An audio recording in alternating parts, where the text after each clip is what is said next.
This is the Larson House in McFarland, Wisconsin. And what we're going to do is we're going to take a walk through the Larson House, and Jane Licht, who is the one of the wonderful historian of this house, is going to take us through each room. And in each room, she is going to give us a little glimpse into what two areas. One is what the architectural features of the home are, and the second will be anecdotal stories of each room. And right now we're entering into the first hallway, and I'd like to welcome Jane Licht, who will be our host. Hello, and welcome to the Larson House. I'll ask you to sign the registration book first, and while you're doing that, I'll tell you a little bit about the Larson House. It's a Queen Anne style Victorian home built in 1898 by E.N. Edwards. It was certainly an upscale home for the village of McFarland when it was built. Now, it was actually owned by the Larson family for almost 80 years, and so we've always called it the Larson House. This is the entryway, and right now we have a wedding gown display. And Ian Edwards married his lovely bride Anna Johnson in 1884, and this was her wedding gown. And Ian was the contractor who built the Larson House. Now, each room is named for someone who has a very special connection with the village of McFarland. For example, over here on the wall, we have a short history of Stan Dodson, who was active in the society and active in the community, and his widow, Ginny Dodson, named the outdoor gardens in his honor. And of course, we can't have this history outdoors, so we have it here in the entryway. And the same goes for the Kalnes and Larson families. Ivar and Anna Kalnes came over from Norway in the 1930s, and he was a newspaper columnist. He worked for the Wisconsin State Journal and the Cap Times, and here he is receiving the St. Olaf Medal of Honor. And his daughter Pauline and her husband Kurt were also active in the community, and their youngest son, Ron Larson, was president of our historical society for quite a few years, and he was the one who organized the family to purchase the naming rights for the front porch. And so we have their history right here on the wall. And what is this up there? This is a Historic Preservation Award that we received from the Madison Historic Trust. Now over on this side, we have a list of the various rooms and who is being honored in each room and the donors. And you can see whole families went together in many cases to buy the naming rights to each room. And this was our major fundraiser. And so we have the histories of these people who are being honored. We have those histories on the wall in the various rooms. Over here, we're celebrating the dedication. Now, the McFarland Historical Society bought the house in 2012. It had been sitting empty for 20 years and was looking pretty sad. So the society bought it in 2012, and immediately we formed a committee to restore the house. Our plan was approved by the Landmark Commission, and we started in cleaning and scraping off wallpaper, and we had all of the rooms replastered. But we had various committees, and we had over 100 volunteers, And we had many local contractors working on the house. And the contractors in bold are the ones that donated at least $1,000 worth of time and materials. And these are more volunteers after the grand opening. And I have more names to add. Okay. And let's just take a look at some of the features we have here. This home is recreated for the time period of what? Well, we wanted to recreate it for the time period of the 1920s because that's when electricity came to McFarland. And John Larson was the second person in the village to install the knob and tube wiring. One of the reasons that we decided to invest in this house, even though it really looked terrible from the outside, despite that fact, the woodwork inside was actually in pretty good shape. This is yellow pine. It's very finely grained. It's a high quality pine. And you can see the sunbursts here and the filial on top, and the balusters have this fancy work. And there are rosettes in the corners of the doorways. That's a nice feature. And the floor moldings are quite high. That's another feature of an upscale home. And we have the nice air vents here, air grates. Originally it was just gravity fed, and there was a huge coal-burning furnace in the basement. Now, of course, we have forced air. And are any of these items in this room original to the house, or are these donated for? No, these are all donated items. Unfortunately, when we got the house, there were only 2 pieces of furniture that were left behind. Everything else had been sold, at an estate sale. But we worked hard to sort of recreate what was here originally, and everything you see is definitely an antique and was donated. The community has been very generous. We haven't had to purchase anything. Okay, so this room is the Larson room in the Larson house. The Larson family went together to purchase the naming rights to this room and essentially restored the room. Over here on the wall, we have a photograph of the Larson family, and they are seated on the front steps of this house. They're the proud new owners of the Larson house in 1911. Now, the 2 older boys, Obed and Joe, were not living in the house. They were actually living at the family resort on Lake Wabisa. But the rest of the family, the 3 daughters and the 2 younger boys, lived here with Julia and John. So we have all of the Larson family there. Now, one of the major features of this room is this piano. They had a baby grand, or a studio-sized grand piano, very similar to this one, and it was their main source of entertainment. They were all quite musical. For example, Obed sang in the choir. He had a great voice. Donald, the littlest boy, went to, well, actually he was trained as a pianist, and he ended up teaching at Luther College at Decorah, Iowa, and the piano was his major instrument. Also, we have another wedding gown over here, and what happened is that John Larson and his oldest son Obed started Larson's Beach Resort on Lake Wabisa, and that really became an institution. It was operated for many years, and the same families would keep coming up year after year, really enjoying the water quality was great back then, and the fishing was good, and there was boating and swimming, and it was really paradise.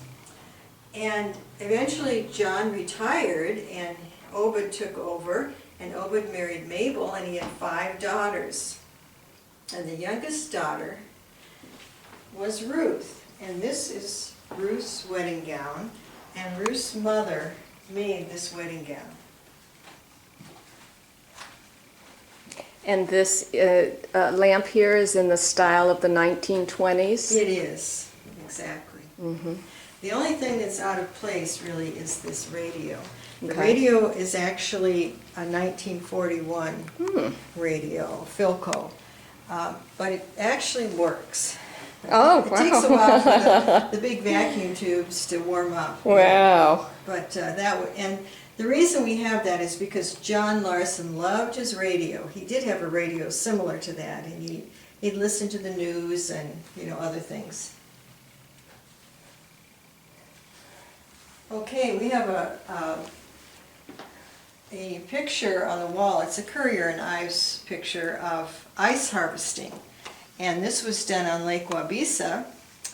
The Larson family did ice harvesting for the cottages. The cottages had no electricity, and so they would store the ice in sawdust, and it would actually stay, solid through the summer, and then they would distribute the ice for all those ice boxes in all those cottages that they had along Lake Wabisa. Where would they store it at? They'd have an ice house. They had an ice house. Yeah. Uh-huh. Okay, so over here we have the Larson sisters, the 5 daughters of Obed and Mabel Larson, and that's really who we are honoring in this room. Let's see. Eleanor was the oldest, and then Geraldine, and then Lois, and then Corinne is over here, and then Ruthie is the little blonde girl. And here they are with their mother in a boat. And here's an early picture of Larson's Beach store.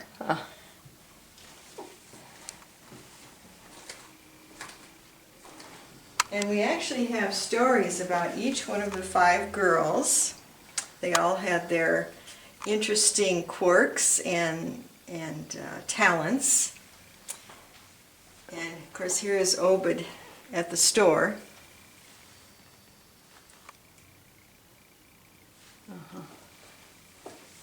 And then here's the last part of their history. And we have a wedding picture, and here's Ruthie with her 4 sisters, and these are 2 of her nieces. And this is a picture of the 5 girls and their spouses.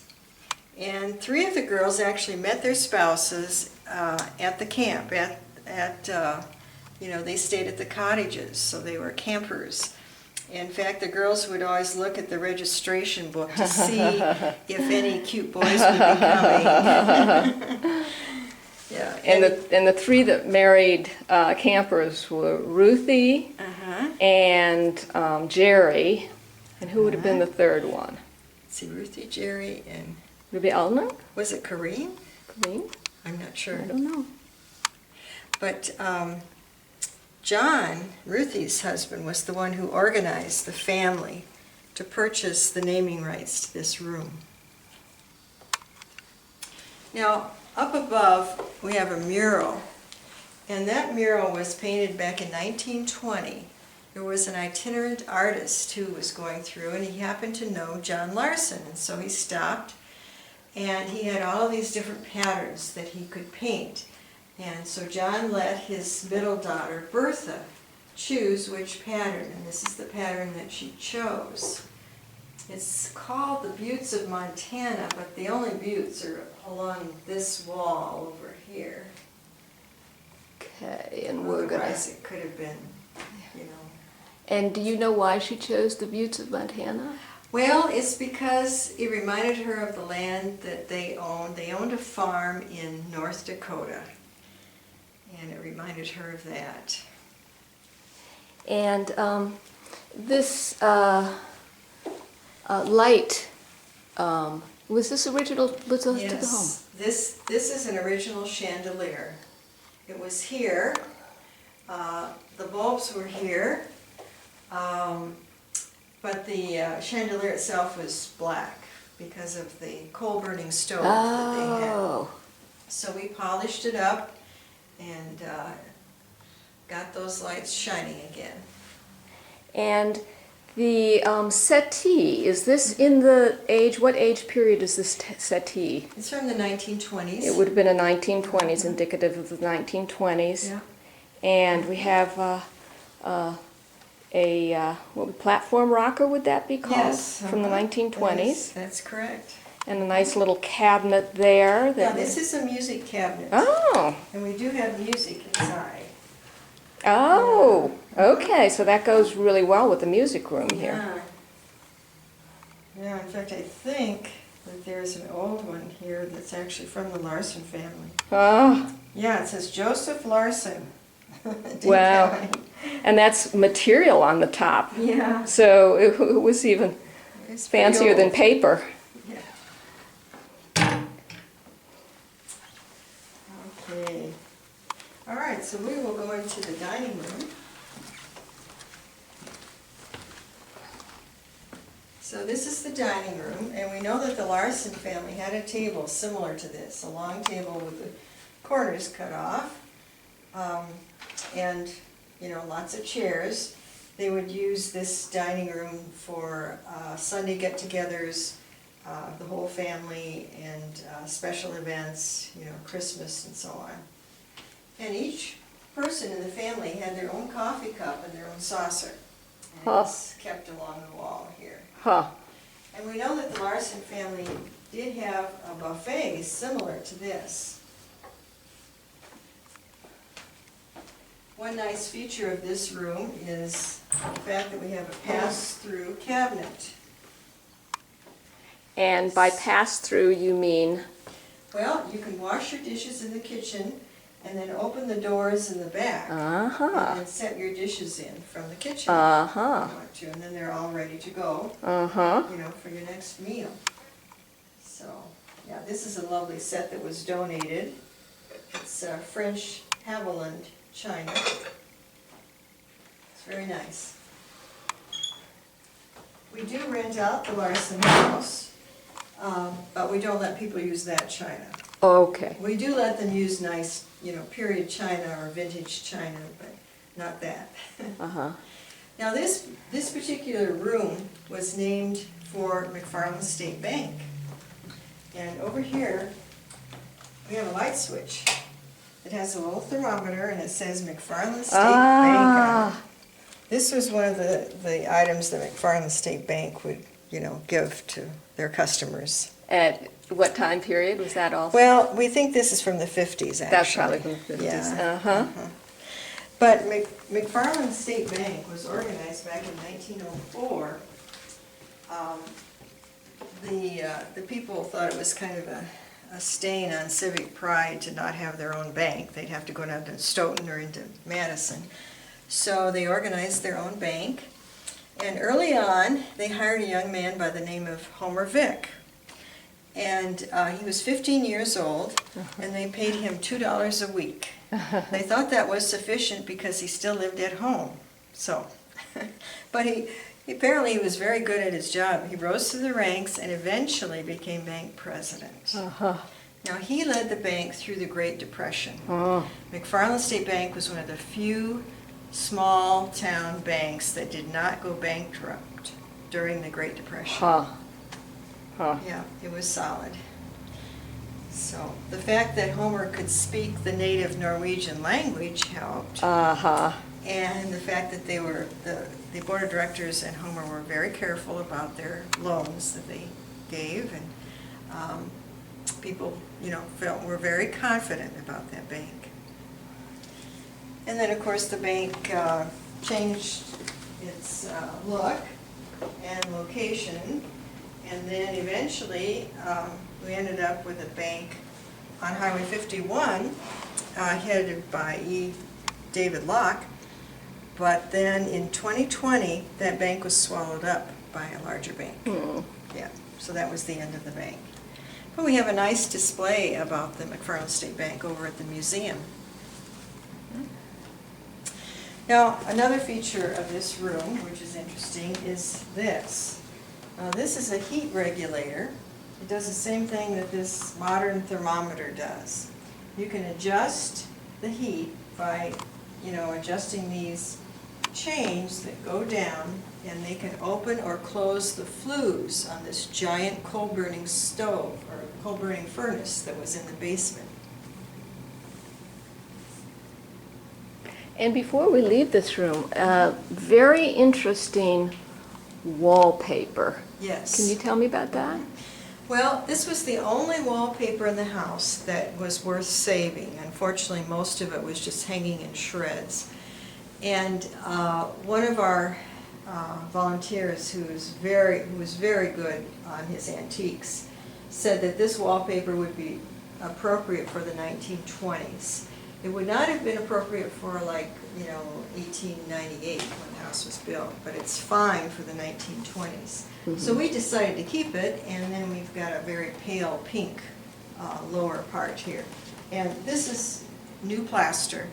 The plaster was in very poor shape when we got the house, so we had to have professional people come in and replaster all of the rooms. And this is even on the floor molding, a little different from the other floor molding? Yes. Mm-hmm. Yeah. A different signature. It's got little leaves here, and I suppose that's a different kind of a flower. We have pocket doors, a pocket door leading into the parlor, and a pocket door leading into the living room. So you could close off the living room, or you could close off the parlor. And this was very typical of houses back then, so that you didn't have to heat the entire house. Mm. You only heat the part that you're actually using. And this is a smaller room here than the large parlor that you would enter when you come Yes, yes. This is a small parlor. Probably it was kept neat and clean in case anybody, visitors stop by for coffee or tea.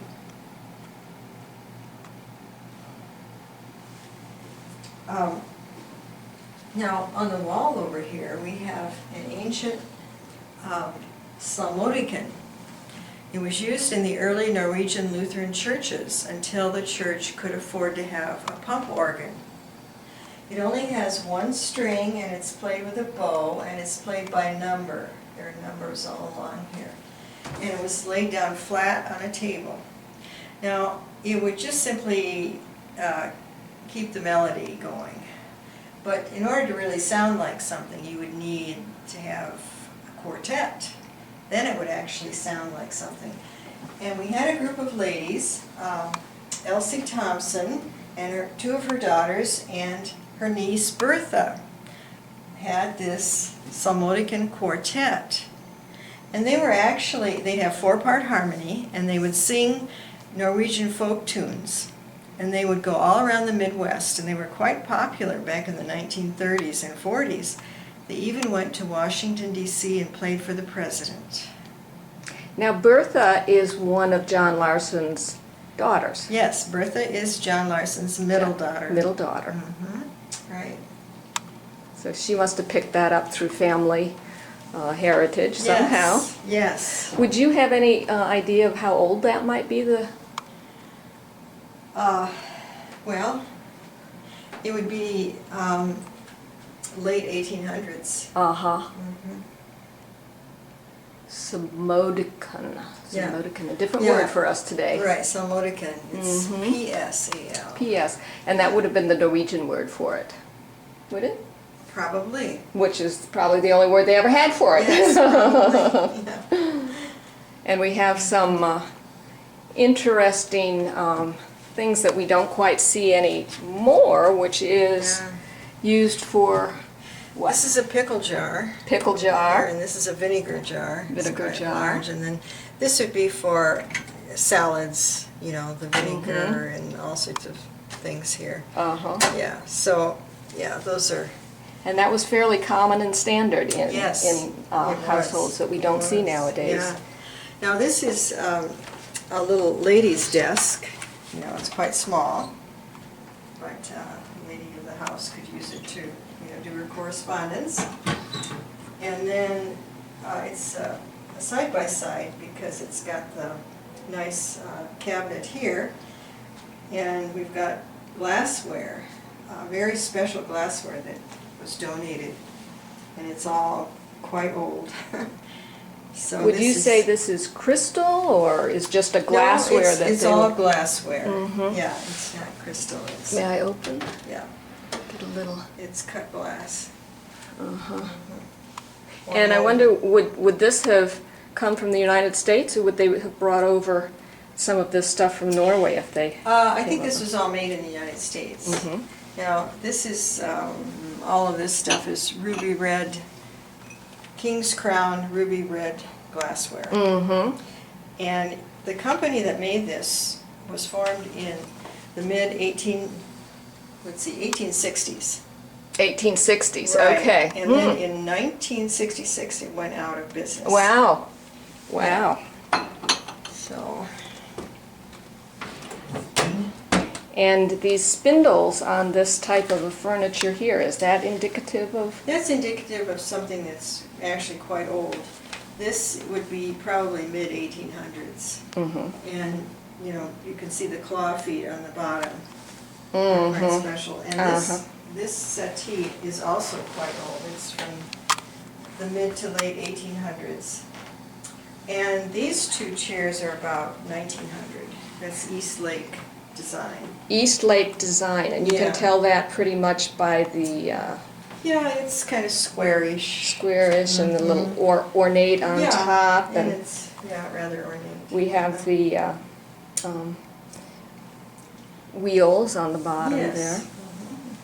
And this is another platform rocker. And platform rockers used to be more popular back then. Would you say? So. I think so, but they're they're popular today too. Are they too? I think they're kind of timeless, really. So we have another wedding gown here, and this is actually not Norwegian. This is a German family, but the let's see, the bride's daughter married a Norwegian person because she became a Larson. Okay. So we start having the little bit of cultural mixing here and diversity. Yes, yes. It started out, of course, 100% German, or 100% Norwegian, except for William McFarland, who is English. Oh, William McFarland, who started the town. Yes, our founder. This is a picture of a confirmation class from 1914, and Bertha, John's middle daughter, is right here. That's Bertha Larson. Well, let me get it. Oh, let me hone it. Okay. All right. And Bertha, right, was John Larson's daughter, Bertha and Tanetta. And who is this again? Did you say Bertha or Tanetta? That's Bertha. That's Bertha. Okay. Right. All right, Bertha. Bertha always had a smile on her face, so I don't know. She wasn't smiling there, but I think in later years, early years, nobody had smiles. Nobody. They just were all very serious. They had to hold the pose for so long. Right. Right. Right. Okay. And is there anything? Yeah, this room was named for a young man who was the former village president. And Michael Herride was very highly thought of, a very fine young man. And here they had a meeting, a village board meeting, and there was no Michael. And of course he was always there, he led the meeting. And they went to his home and discovered that he had died in his sleep. He was only 52. And his parents, who have also been very active in the community, they named this room in his honor. And let's take a look at this, how these pictures are held up on this wall. Right. This is the original picture rail molding. We took it down in order for the walls to be plastered, and then we painted the walls, and then we actually had an artist work on the picture rail molding. She used a bit of the wall paint, but she also put some special gold stuff on too to give it a little depth. But it's very similar to the way it was originally. And of course we're hanging pictures because you don't want to be pounding nails into real plaster. So this Because it would shatter? Yes. And shatter. Yes, it would. And we have a nice lamp there from the 20s? Yes, Is that we do. a nice, beautiful rendition. And, oh, and look at this. Yeah, a viewer. A viewer. Right. And of course, this gives it depth. When Entertainment. Right. For the this was family. That was entertainment. popular in the 20s. Yes. And I think you also said that the CD carries some music of the Samotican. Samotican, Yeah. which we're not really that familiar with in this day and age. I can't say I've ever heard a We Samotican have play. a CD of Samotican tunes, and you can see all these people have their own Samotican. Uh-huh. And then we also have some nice music from John Wendling, who was a pianist who played many, many times here at the Larson House. And he married one of John Larson's granddaughters. Yes, that's correct. Yeah.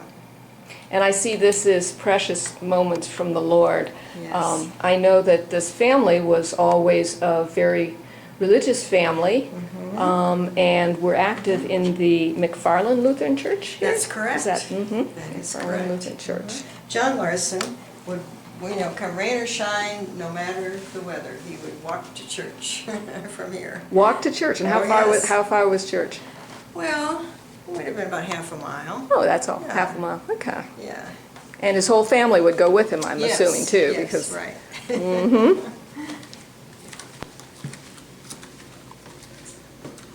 Okay, of course, this is our kitchen, and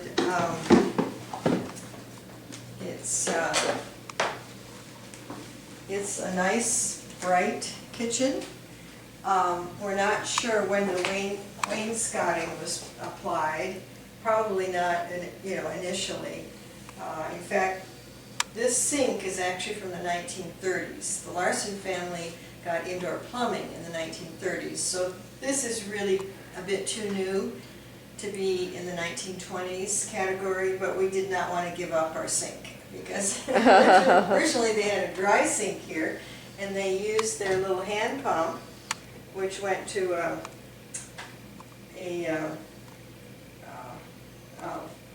not a well, but a cistern that was under the porch. And we're here at the back porch But then, there. of course, they have to boil their water. But we like our modern 1930s sink. And that's what this is. And that's the original pump they had there then? Yes, this is the original pump. So that's the original pump. Yeah. And this is the original 1930s sink. Oh, that they had in the Larson house Yeah. too? Oh, okay. Yeah. So they remodeled it. Yeah, Okay. they did some remodeling. Now, up here, we have a photo of the Thompson family. And Elsie Thompson was the one who organized that Salmodigan quartet. Oh. And she was the sister to Julia Larson. Oh. In fact, they were both Vicks, Elsie Vick and Julia Vick. And then, of course, they married and took their spouse's name. Steiner Thompson came over from Norway when he was 7 and had 10 children. Wow. In other words, he grew his workforce. They had a farm just south, it was near Lake Wabisa, south of John Larson's property. Yeah, on Lake Wabisa. And of course they did tobacco and corn and dairy. They did everything. Uh-huh. So everybody had to pitch in and help because everything was by hand. Now you may notice that there is not a whole lot of counter space in the kitchen. And they used their table as a work table. They would bake, work on the dough, knead the dough for their bread, and just use it for cutting and chopping and all sorts of things, and then clear it off when they have a meal. But kitchen table was is very important. Now we know that they had an oak pedestal table similar to this one, and chairs similar to these. And this is a 1920s gas stove. And we know that they did have a gas stove. They did not have a fireplace. This was really kind of a modern home for 1898. And we're not sure when they gave up their icebox for a real refrigerator, but this is the first refrigerator that General Electric made. They made it in the 1920s. The condenser is on top, and the thing is made of cast iron, and it is very, very heavy. So it probably will never leave the spot. And the kids always like to see the fake food in there.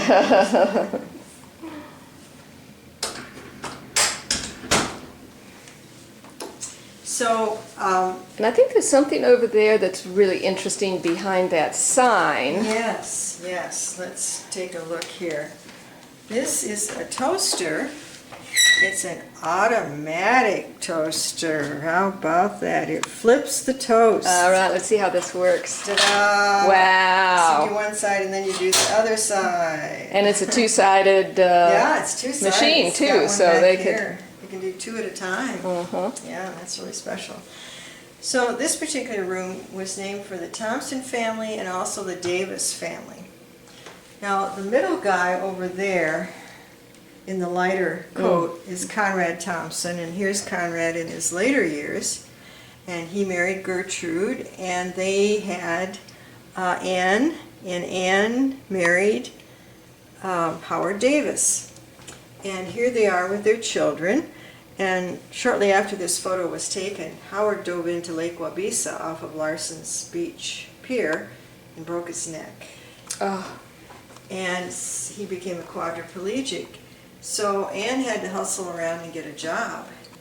And she worked for the post office for a while, and then she eventually became the village clerk and did a really good job. And she was very proud of the fact that she was instrumental in the acquisition of McDaniel Park. Ah. But Howard was quite amazing. Even though he was a quadriplegic, he managed to go back to work part-time for Flad and Associates. He was an engineer. And he managed to live to be 81 years old, which is extremely long-lived for a quadriplegic. Yeah. And I remember again the Larson Faith. When that happened, I was a little girl. Everybody sat around and prayed. Everyone sat around and prayed for him because that was a tragedy that nobody would have wanted to happen. Yeah. So here is his whole family. They're on an Alaskan cruise, and Terry and Tony were the two gals that organized the whole family to purchase the naming rights to the kitchen. Yeah. Now over here we have a nice little pantry. I'm here, Jane. I just can't get directly in that sun, so You can't get in the sun. Okay. yeah, it'll glare in the sun. Yeah. So we'll get what. Well, Yeah, well, you're good standing. You're good standing I'm in good front of standing that. here? Okay. Yeah, that'll block some of the All sun. right. Okay. So you can see we've got all these shelves, and we have the everyday dishes down here, and a few other things, and a little bit of food, and some tea and coffee, and Coffee grinder some there. spices, and then different utensils. Now this particular coffee grinder actually came from the Larson House. Oh. That was one thing that was owned by the Larson family. Yeah, and then of course the canned goods up here, and there would be more canned goods down in the cellar. This particular room was named for the Edwards family. The Edwards family is quite interesting because, now that's Ian Edwards, he's the one who built this house. That's Ian Edwards. That's Ian. But over here we have his father, Gunder, and Gunder Evenson married Sibby, and a month later he joined the Army. He was in the Ola unit in the Civil War, fighting for the Union.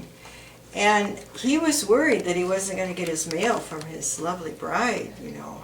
They were newlyweds. And so he actually changed his name to Edwards, an English name, so that he'd always make sure he'd get his rightful mail because there wouldn't be any duplicates. He was the only one with an English name in the unit.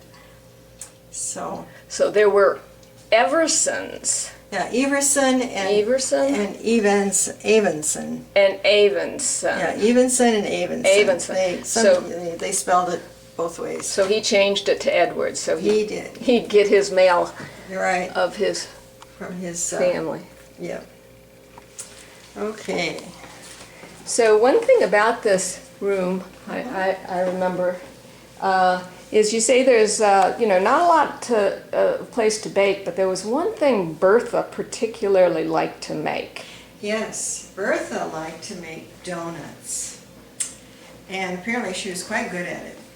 And when her granddaughters would come and visit, they weren't supposed to ask for donuts. But what they would do is they would kind of peek around the corner because usually she had fresh donuts sitting on the pantry there on the shelf. And then pretty soon she would ask them if they would like to have a donut. And of course they would. So. And those were her nieces. Those were her nieces. Obed's kids from down on the lake would come up Exactly. here to Aunt Bertha's house. And Yes. she They knew. loved Aunt Bertha. Okay, we were going to go back upstairs.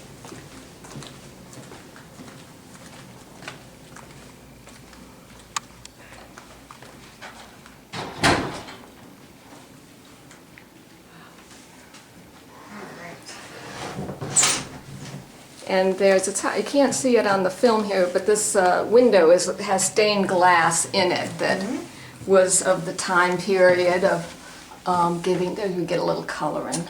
Yes.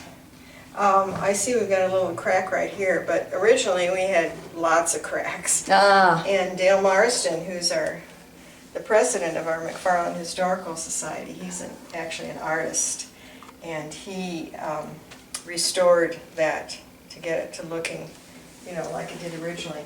He also restored the mural in the living room. I forgot to mention that. The border mural on top. Yeah, originally it had all sorts of cracks running through it when we bought the house. And he took photographs of all the different panels, and then he touched up, he put a little plaster over each crack, and then he went back and touched up the mural. Beautiful, beautiful. Yeah. And this is an elegant stairway too, so the social class of these people must have been of a nice standard of living. Yes, by McFarland standards, it certainly was an upscale house, and it took John Larson a while to be able to afford it. But with his income from his farm, he rented out farmland, and then he also had his resort. Apparently he was able to afford it. And this is the bedroom right at the top of the stairs, which is one of the unique things because it is, what shape is this? This is octagonal. Octagonal. Octagonal. It's hard to see with the... It has 8 sides. 8 sides. And this is the only bedroom without a closet, so maybe they had a wardrobe or hooks on the wall. Back then they didn't really have all that many clothing to begin with. But this is one of the rare pieces that was here when we got the house. It was up in the attic. Wow. And it was a total mess. And we stripped it and stained it and varnished it and polished up the handles, and there it is. Wow. We spent a lot of time on this. But we did because it was really special. On the back it's stamped